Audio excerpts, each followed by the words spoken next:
A PF mira papel de Bolsonaro em ação para dificultar locomoção de eleitores que investiga Anderson Torres. Sim, o Anderson Torres está enrascado. E aí temos o Jair Bolsonaro também na mesma mira da PF. Pode ficar inelegível, como diz aqui o meu querido Luiz Giglione. Jair Bolsonaro tem mais uma investigação da Polícia Federal no seu encalço. O inquérito que mira a atuação do ex-ministro Anderson Torres na operação da Polícia Rodoviária Federal, a PRF, que bloqueou vias do Nordeste no segundo turno, apura se o ex-presidente teve participação na medida. O foco da PF é apurar se, na cadeira de ministro, Anderson Torres agiu por iniciativa própria ou por determinação do então presidente para atuar nessa frente. Para os investigadores, está evidente a participação de Torres na ação, em especial após a sua viagem à Bahia para pedir apoio à própria PF e à PRF para interferir na locomoção de eleitores, como informou a colunista Malu Gaspar no Globo. O inquérito policial sobre esse caso aponta que, sob o comando de Torres, a área de inteligência do Ministério da Justiça fez um levantamento entre o primeiro e o segundo turno de 2022, que detalhou locais onde Lula foi mais votado. A informação também é do Lauro Jardim. A investigação da PF destaca que esse levantamento feito pela pasta de Anderson Torres teria subsidiado o planejamento operacional das ações da PRF, que fechou estradas no Nordeste, região onde Lula tinha mais votos do que Bolsonaro, no dia da votação do segundo turno. Isso aqui é gravíssimo, tá, gente? Isso aí foi mais uma tentativa de golpe que a gente teve por parte dos bolsonaristas nas eleições de 2022. A outra parte foi os atentados em Brasília em dezembro e depois o 8 de janeiro de 2023, que foi realmente complicado. Deu um pequeno corte, né, Thiago? Mas acho que agora tá normal.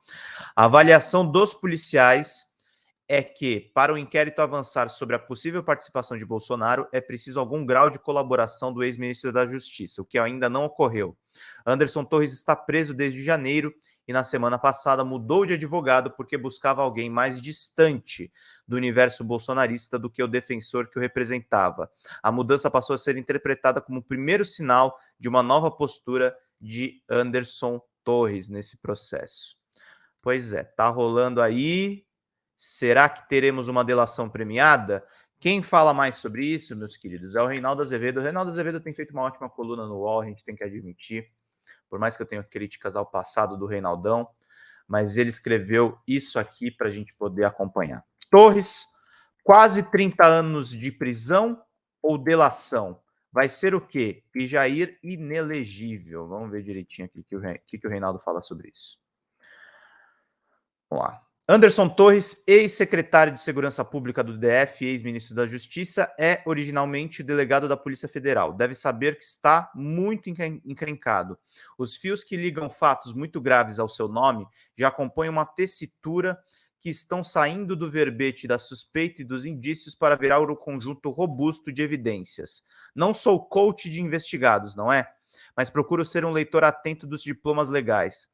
Convém que o doutor comece a ler no detalhe a Lei 12.850, também chamada Lei das Organizações Criminosas, que dedica toda a seção primeira do capítulo 2º à chamada colaboração premiada. Ah, sim, as nuvens se adensam também no horizonte de Jair Bolsonaro. Não sou exatamente um entusiasta da dita cuja, mas ela existe. Se Torres decidir chamar apenas para si, sem buscar nenhum outro benefício decorrente da delação, a responsabilidade por ações vinculadas diretamente à tentativa de sabotagem da eleição e à articulação de um golpe fantasiado de legalismo e ao ataque com práticas de caráter terrorista às respectivas sedes dos três poderes, pode estar reservando para si uma cela na Papuda ou outro presídio que sua defesa reivindicar por muitos anos. Caberá a ele saber até onde vai a sua fidelidade política e quanto do tempo de sua vida ele está disposto a doar para uma causa que buscou por fim ao regime democrático no Brasil. Não estou redigindo uma sentença condenatória, esta é evidente. Estou aqui a chamar atenção para o que vem pela frente. Seu silêncio pode transformá-lo na figura mais robusta do antigo regime a receber uma punição realmente exemplar. Agiu apenas por convicção ou também obedecia a ordens? A revelação de que viajou para Brasília às vésperas do segundo turno e que tentou num estado que votou majoritariamente a Lula, somar esforços aos da Polícia Rodoviária Federal para criar dificuldades de trânsito a potenciais eleitores lulistas é de uma gravidade extrema. Pior, a equipe do Ministério da Justiça, sob orientação da delegada Marília Ferreira Alencar, lotada na pasta, teria elaborado um mapeamento das cidades a serem alvos de ações da PRF e da própria Polícia Federal, destacando-se, até onde se sabe, que a PF não participou da operação. Tal mapeamento teria sido pautado pelo desempenho do petista no primeiro turno. O bloqueio de estradas em estados do Nordeste foi efetivamente levado a efeito no dia da eleição. Acrescente-se, na véspera, o ministro Alexandre de Moraes já havia determinado a suspensão de qualquer operação do gênero. Alguém precisa apresentar a Anderson Torres o artigo 350-P do Código Penal. Gente, a gente está lendo esses artigos aqui necessários para entender se o Bolsonaro está enrascado judicialmente. Artigo 359-P, restringir, impedir ou dificultar com o emprego de violência física, sexual ou psicológica o exercício de direitos políticos a qualquer pessoa em razão de seu sexo, raça, cor, etnia, religião ou procedência nacional. Pena: reclusão de 3 a 6 anos e multa, além de pena correspondente à violência. Torres se verá às voltas com aqueles que testemunharam sua atuação em favor dos bloqueios, sob o pretexto de que era preciso investigar suposto esquema para fraudar o pleito. A minuta golpista. Conhecemos os termos da minuta golpista. Era uma aberração que buscava emprestar um impossível lustro de legalidade a um golpe de Estado, com a decretação do estado de defesa apenas no Tribunal Superior Eleitoral. As funções do TSE seriam assumidas por uma junta sob o controle do Ministério da Defesa. Adicionalmente, reeditava-se parcialmente o AI-5 ao tornar as decisões desse grupo irrecorríveis. O malfadado documento estava na casa de Torres e só foi encontrado em razão do mandato de busca e apreensão determinado por Moraes à esteira das sandices do dia 8 de janeiro. Ele diz desconhecer a origem do documento, que afirma ter chegado em suas mãos por intermédio de uma secretária que o desmente.